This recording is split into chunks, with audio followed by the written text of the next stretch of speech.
누구에게나 가치관이 있습니다. 가치관은 말 그대로 어떤 것을 가장 가치 있는 것으로 여기냐 하는 것이죠. 그래서 인생의 내용은 그 사람이 가진 가치관에 좌우됩니다. 가치관의 지배를 받는 것이죠. 세상에는 참으로 다양한 가치관들이 있습니다.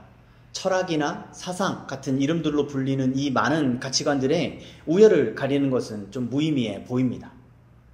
그런데 어떤 가치관들은 분명히 사람의 인생을 파괴하는 것이 분명합니다. 따라서 올바른 가치관을 가지고 사는 것이 무엇보다 중요하겠죠. 오늘 본문에서 우리는 서로 다른 가치관들이 충돌하는 것을 발견합니다. 유대인들과 빌라도 그리고 예수님이 주고받는 대화의 장면은 이 세상의 모습을 상징적으로 보여주는 것 같은데요. 특히 빌라도에 관해서 D.A. 카슨이란 학자는 예수와 세상 중에서 어느 한쪽을 선택해야 하는 인간의 곤경을 묘사한다 라고 말했습니다. 그래서 오늘 본문에 나타난 빌라도의 질문들을 중심으로 우리 말씀을 함께 살펴보기를 원합니다. 우리 본문 28절에서 31절을 다시 함께 읽도록 하겠습니다. 28절에서 31절입니다. 그들이 예수를 가야바에게서 관정으로 끌고 가니 새벽이라. 그들은 더럽힘을 받지 아니하고 유월절 잔치를 먹고자 하여 관정에 들어가지 아니하더라. 그러므로 빌라도가 밖으로 나가서 그들에게 말하되 너희가 무슨 일로 이 사람을 고발하느냐? 대답하여 이르되 이 사람이 행악자가 아니었더라면 우리가 당신에게 넘기지 아니하였겠나이다. 빌라도가 이르되 너희가 그를 데려다가 너희 법대로 재판하라. 유대인들이 이르되 우리에게는 사람을 죽이는 권한이 없나이다 하니. 빌라도는 유대인들에게 너희가 무슨 일로 이 사람을 고발하느냐 라고 질문했습니다. 유대인들은 무슨 일로 예수를 고발한 것일까요? 유대의 종교 지도자들은 무력을 동원해서 예수를 붙잡았습니다. 많은 복음서들이 이 시간을 밤이었다고 말하는데요. 오늘 본문은 유대인들이 이 예수를 빌라도에게 끌고 갈 때를 새벽이라고 얘기를 하고 있습니다. 이것은 그들이 예수님을 밤이 새도록 신문했다는 것을 의미합니다. 그것은 불법적인 일이었습니다. 그러나 그들은 예수를 잡아 죽이려는 목적에만 혈안이 되어 있었죠. 오늘 본문 31절을 보시면 그들의 이런 악한 의도가 적나라하게 드러납니다. 그들이 예수를 빌라도에게 넘긴 이유는 순전히 악한 의도였습니다. 왜냐하면 당시 유대인들에게는 종교적인 이유로 사람을 죽이는 권한이 있었기 때문입니다. 그래서 그들은 가늠하다가 현장에서 붙잡힌 여인을 죽이려고 했었고 실제로 스데반에게는 돌을 던져서 죽이기까지 했던 것이죠. 이것이 합법적인 절차였는지에 대해서 역사적으로는 의견이 좀 갈리지만 한 가지 분명한 것은 로마가 이것을 인정했다는 점입니다. 그런데 왜 이들은 예수를 빌라도에게 넘긴 것일까요? 그것은 예수를 죽이되 완전히 죽여야 했기 때문입니다. 이 말이 무슨 의미일까요?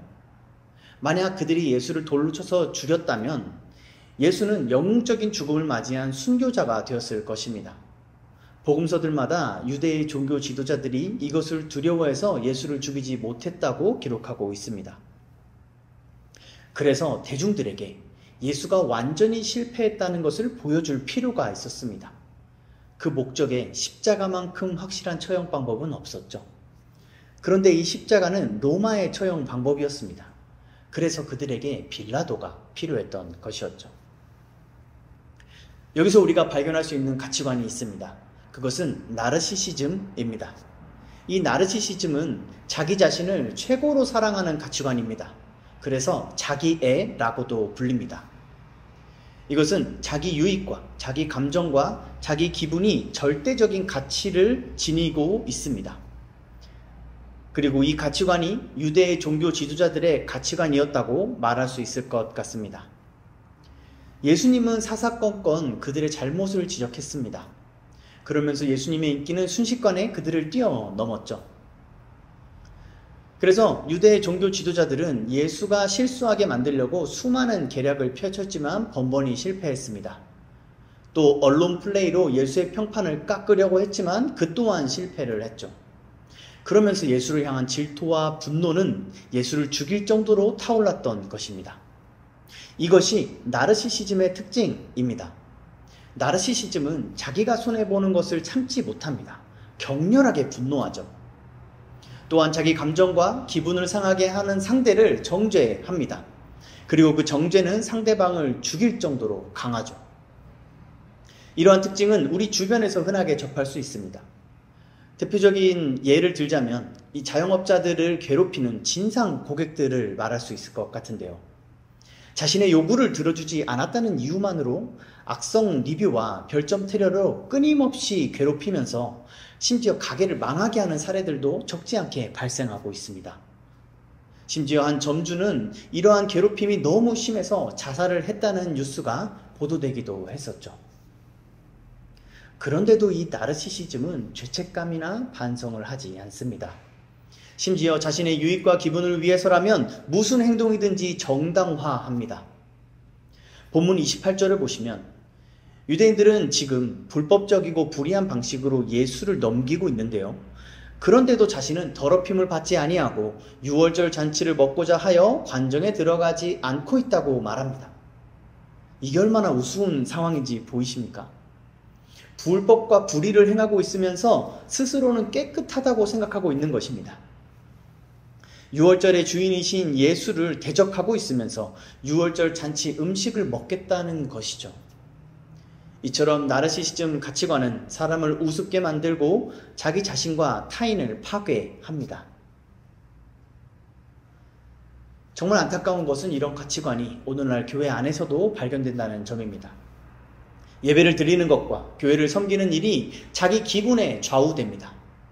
내 마음에 드는 것에만 참여하고 내 마음에 드는 사람과만 교제를 합니다. 그러다가도 나를 불편하게 하거나 짜증나게 하거나 귀찮게 하는 사람을 만나면, 그런 환경을 만나면 피하거나 짜증을 내거나 심지어 화를 내고 싸우기도 하죠. 최근에 플로팅 성도라는 말이 생겨난 것을 혹시 아십니까? 어느 한 교회에 정착하지 않고 이 교회 저 교회를 떠다니는 성도를 부르는 말입니다. 그렇게 하는 이유가 여러 가지가 있겠지만 그 중에 하나는 나에게 맞는 교회를 찾는 것입니다. 물론 하나님께서 나를 부르시는 교회가 있습니다. 그리고 그 교회를 만나면 나랑 잘 맞는다 라는 느낌을 받기도 합니다. 하지만 항상 그런 것은 아닙니다. 나와는 잘 맞진 않지만 나를 부르심이 분명한 경우도 있기 때문이죠. 문제는 겉으로만 이런 부르심이라고 말하면서 사실은 나르시시즘적 가치관을 가지고 있는 경우입니다. 나르시시즘 가치관을 가지고 살아가는 사람들에게 교회는 그저 나의 유익과 기분을 위한 수단일 뿐입니다. 예수는 나를 좋게 할 때만 가치가 있는 존재입니다. 그리고 이런 식의 신앙생활은 본문의 유대인들처럼 예수를 거부하고 자기 영혼을 파괴하는 결과를 맞이할 수밖에 없습니다. 오늘 본문 33절을 보시면 빌라도가 예수에게 네가 유대인의 왕이냐? 라고 묻습니다. 이 질문을 통해서 유대인들이 이 죄목으로 예수를 고발했다는 사실을 생각해 볼 수 있는데요. 이것은 그들이 자기의 유익을 위해서 하나님의 말씀까지도 왜곡했다는 사실을 보여줍니다. 유대의 종교 지도자들은 빌라도에게 예수라는 인물이 사형을 언도해야 될 정도로 위협적인 인물로 인식되기를 바랬습니다. 그래서 그들은 자기들의 종교적인 문제를 정치적인 문제로 끌어들인 것이죠. 예수는 자신이 메시아이자 하나님의 아들이라고 말씀하셨습니다. 이것이 유대의 종교 지도자들이 예수를 죽이려고 했던 결정적인 이유였죠. 그리고 유대인들의 종교에서 이 메시아는 다윗의 계보에서 오는 이스라엘의 왕이었습니다. 그래서 그들은 빌라도에게 예수가 스스로 왕이 되려고 한다라는 식으로 고발했던 것이죠. 이처럼 나르시시즘, 자기 애는 하나님의 말씀을 왜곡합니다. 자기에게 유익이 되는 쪽으로 왜곡하고요. 자기가 원하는 대로 말씀을 왜곡해서 해석합니다. 에스겔서 13장 1절에서 3절에서 하나님은 이러한 자들을 향해 무서운 경고를 말씀하십니다. 여호와의 말씀이 내게 임하여 이르시되 인자야 너는 이스라엘에 예언하는 선지자들에게 경고하여 예언하되 자기 마음대로 예언하는 자에게 말하기를 너희는 여호와의 말씀을 들으라. 주 여호와의 말씀에 본 것이 없이 자기 심령을 따라 예언하는 어리석은 선지자에게 화가 있을진저. 여기서 예언은 하나님의 말씀입니다. 이렇게 자기 마음대로 자기 심령을 따라 하나님의 말씀을 대하는 사람들의 특징은 그렇게 하는 것에 죄의식이 없다는 것입니다. 성도의 분명한 정체성은 자기 자신을 큰 죄인으로 여기는 것인데 말이죠. 그래서 이 자기 애에 빠진 사람들은 진정한 회개를 경험한 적이 없습니다. 그렇다 보니 다른 사람들을 쉽게 정죄하고 판단하게 되는 것이죠. 이런 나르시시즘이야말로 우리를 구원하는 복음에서 가장 멀리 분리시키는 가치관입니다. 나르시시즘, 즉 자기 자신을 최고로 여기고 최고로 사랑하는 이것은 스스로 하나님이 되고자 했던 원죄와 닮아 있습니다. 그래서 예수님은 이 자기 사랑에 반대되는 자기 부인을 예수의 제자가 되는 첫 번째 조건으로 제시하신 것입니다. 그런데 이 자기 부인은 또 자격지심으로 오해될 수가 있는데요. 이 자격지심은 열등감이나 자기 방어적인 태도를 의미합니다.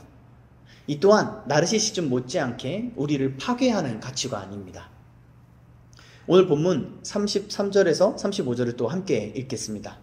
33절에서 35절입니다. 이에 빌라도가 다시 관정에 들어가 예수를 불러 이르되 네가 유대인의 왕이냐? 예수께서 대답하시되 이는 네가 스스로 하는 말이냐? 다른 사람들이 나에 대하여 내게 한 말이냐? 빌라도가 대답하되 내가 유대인이냐? 네 나라 사람과 대제사장들이 너를 내게 넘겼으니 내가 무엇을 하였느냐? 빌라도에 관한 역사 기록을 보면 그는 자격지심이 강한 사람이었다고 평가가 됩니다. 빌라도는 자신의 그런 점을 감추기 위해서 더 폭력적이고 완고하게 행동하던 사람이었습니다. 이러한 폭력성과 또 충동적인 행동들이 자격지심의 특징이라고 할 수 있습니다.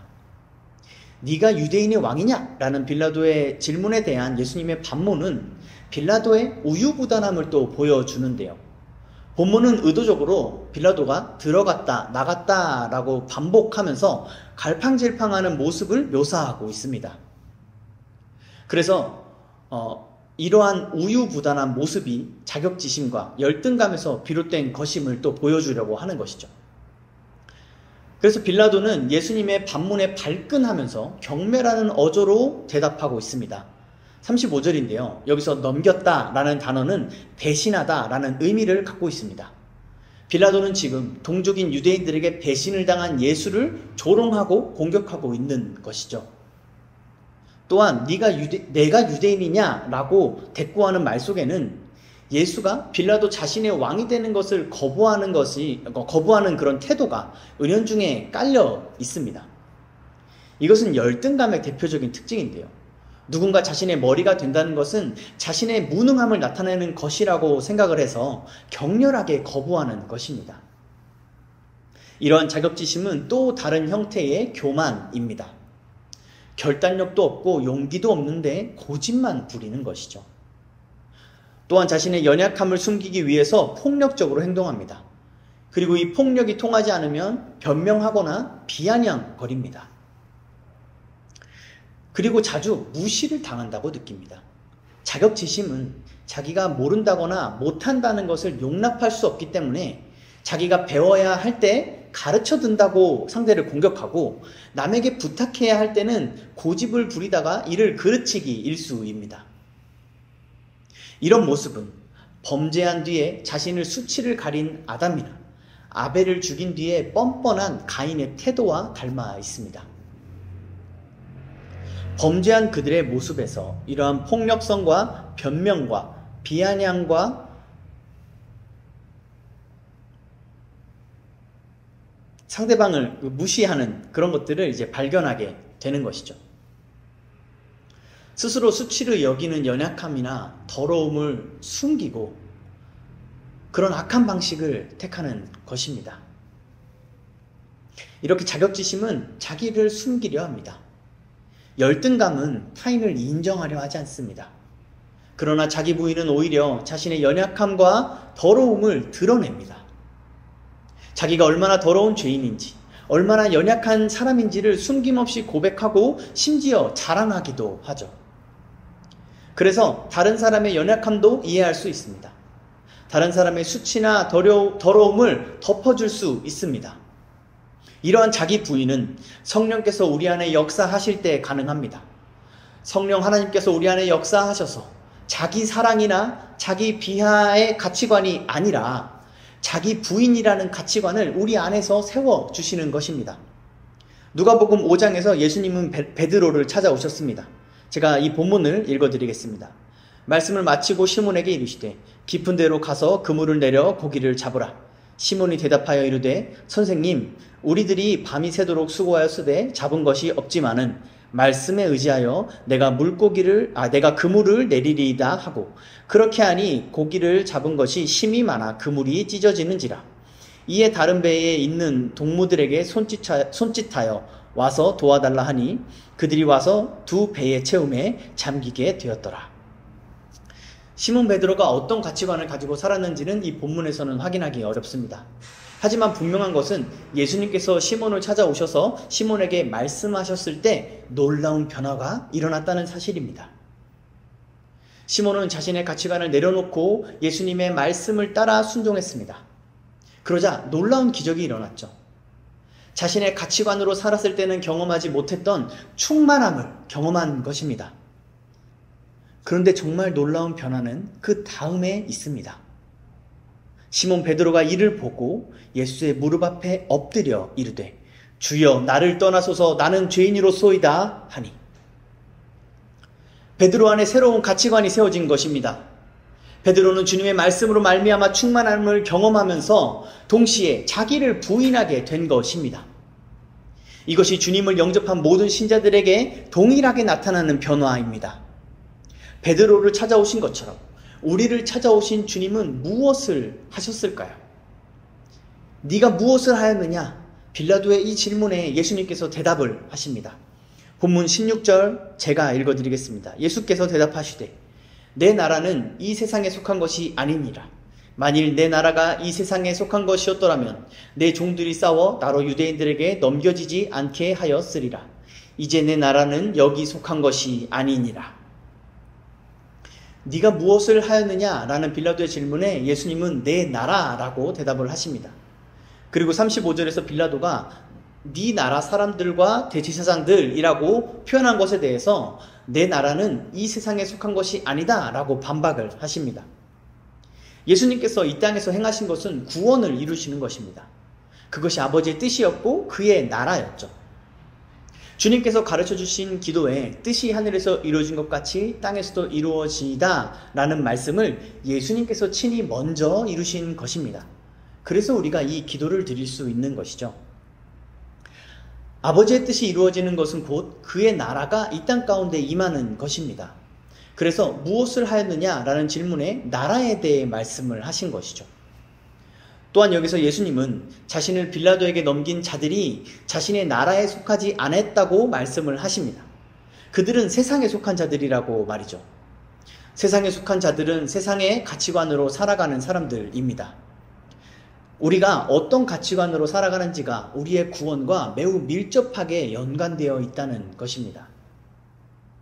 우리가 살펴보고 있는 것처럼 세상의 가치관은 파괴적이고 무질서합니다. 나르시시즘이나 자격지심 같은 세상의 가치관들의 공통적인 특징은 상대주의라고 할 수 있는데요. 쉽게 말하면 내가 하면 로맨스, 남이 하면 불륜이라는 내로남불의 태도를 의미합니다.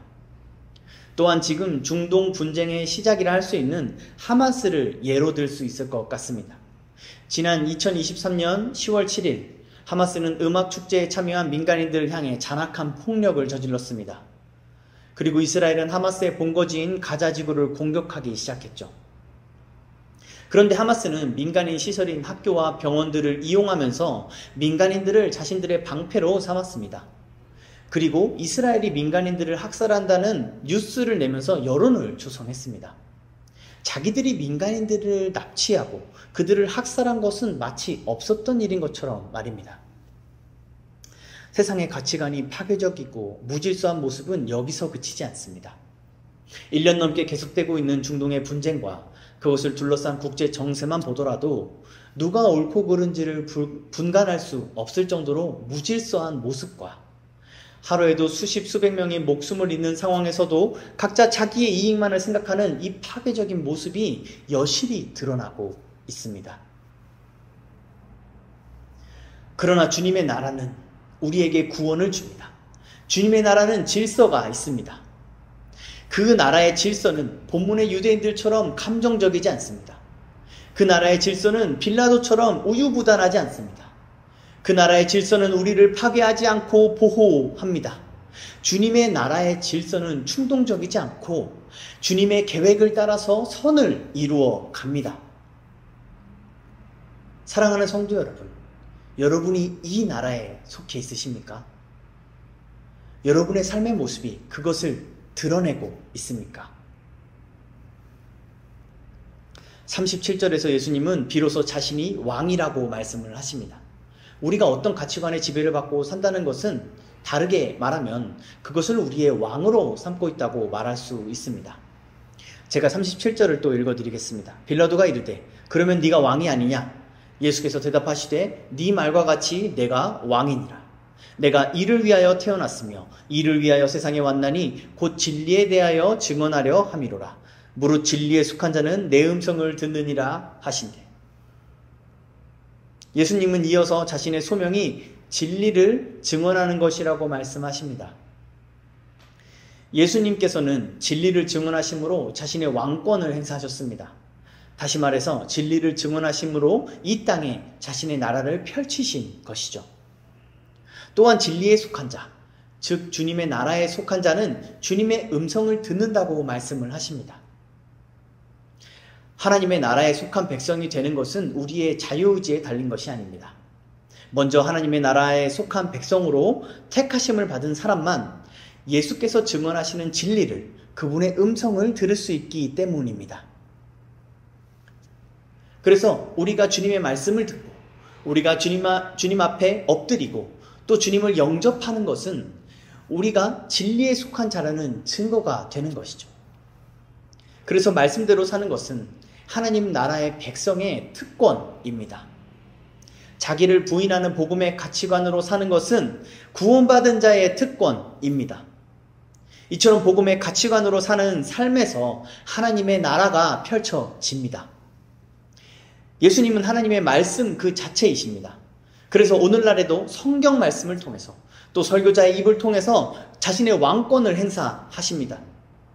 이 예수를 자신의 왕으로 삼은 자만이 그 음성을 듣고 그 진리를 따라 살 수 있습니다. 그래서 하나님의 말씀을 내 마음대로 왜곡하지 않습니다. 변명하거나 고집부리지 않고 자신의 연약함을 솔직하게 인정하면서 조언이나 충고나 나를 가르치는 그 말씀을 겸손하게 듣습니다.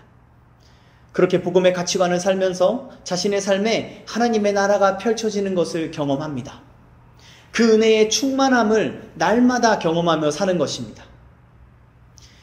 여러분은 이 특권을 누리면서 살고 계십니까? 혹 세상의 가치관으로 자기 자신을 파괴하고 계시지는 않으십니까? 본문 38절에서 40절을 함께 읽겠습니다. 38절에서 40절 말씀입니다. 빌라도가 이르되 진리가 무엇이냐 하더라. 이 말을 듣고 다시 유대인들에게 나가서 이르되 나는 그에게서 아무 죄도 찾지 못하였노라. 유월절이면 내가 너희에게 한 사람을 놓아주는 전례가 있으니 그러면 너희는 내가 유대인의 왕을 너희에게 놓아주기를 원하느냐 하니 그들이 또 소리질러 이르되 이 사람이 아니라 바라바라 하니 바라바는 강도였더라.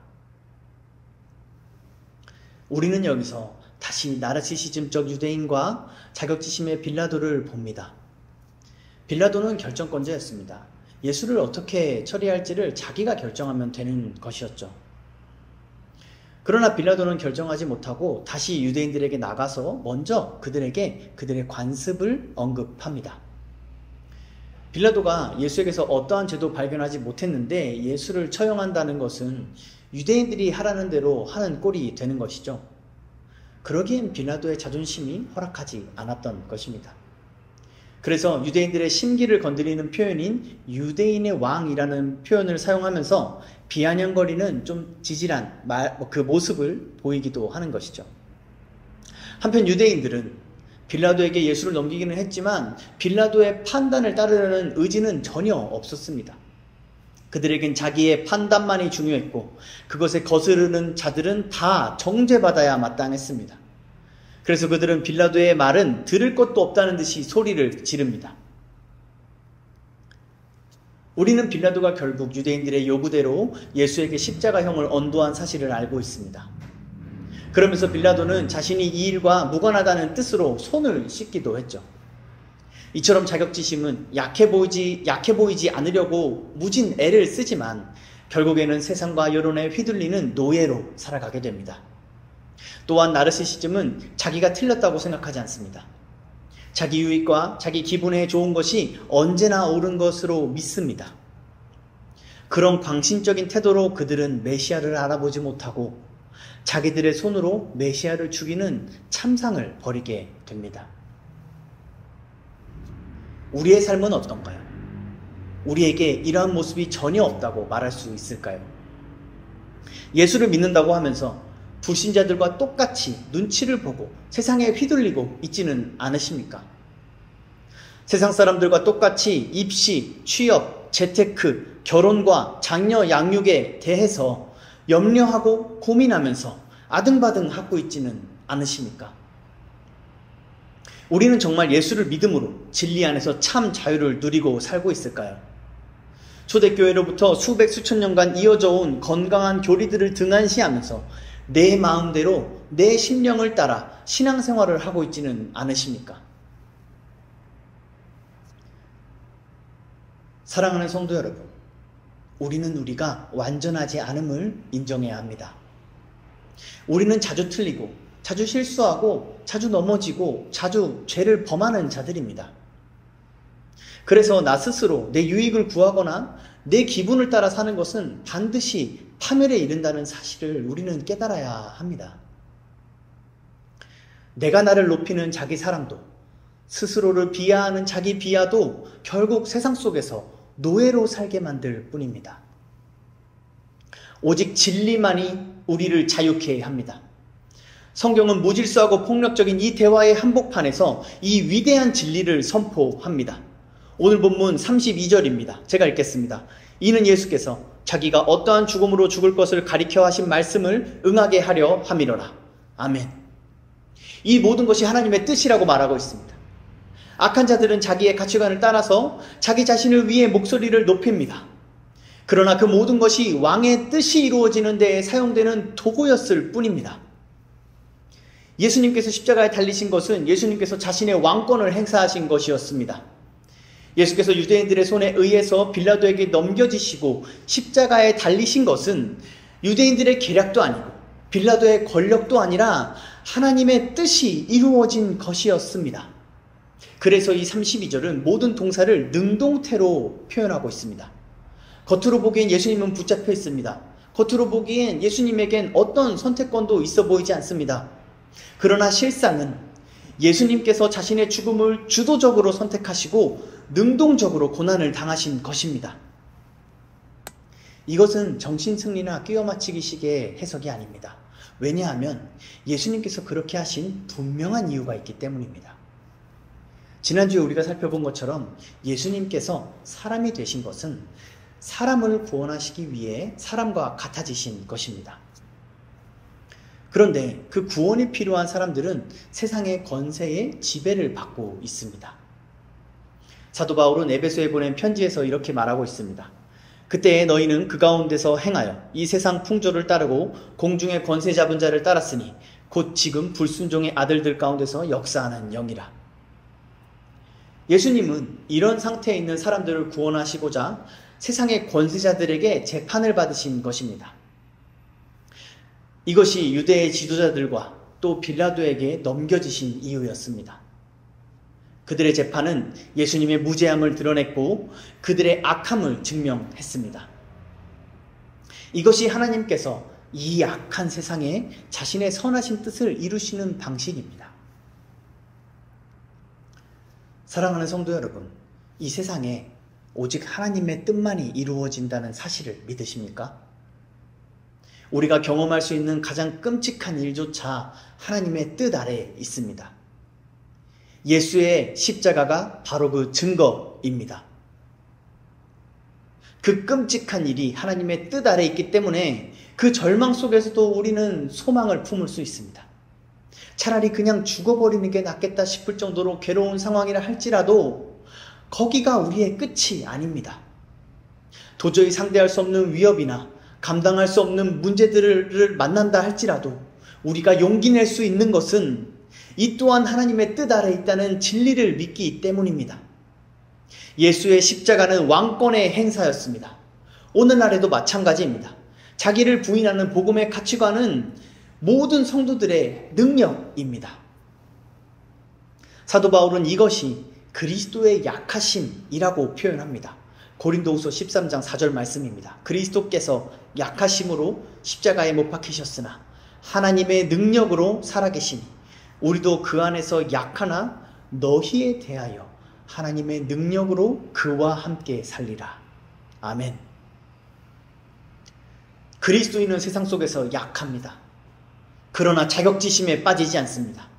왜냐하면 우리의 약함을 통하여 하나님의 능력이 나타나기 때문입니다. 그 능력은 죽은 자를 살리는 부활의 능력입니다. 그 능력은 어떠한 죄도 씻어 제거하는 복음의 능력입니다. 그리스도인은 이 놀라운 특권을 누립니다. 그러나 나르시시즘에 빠지지도 않습니다. 왜냐하면 이 복음의 능력은 자기를 부인하는 자에게만 주어지는 특권이기 때문입니다. 복음의 가치관은 자기를 부인하는 것입니다. 스스로 비참하고 연약한 죄인임을 인정하고 고백하는 것입니다. 그래서 예수를 나의 왕으로 영접하고 진리를 따라 사는 것입니다. 사랑하는 성도 여러분, 어떤 가치관으로 살기를 원하십니까? 누구를 나의 왕으로 삼기를 원하십니까? 약하심으로 십자가에 못 박히셨으나 하나님의 능력으로 살아계신 예수 그리스도를 나의 왕 삼으시기를 바랍니다. 그래서 우리가 멸망하지 않고 영생을 얻게 되기를 우리 주 예수 그리스도의 이름으로 간절히 축원합니다.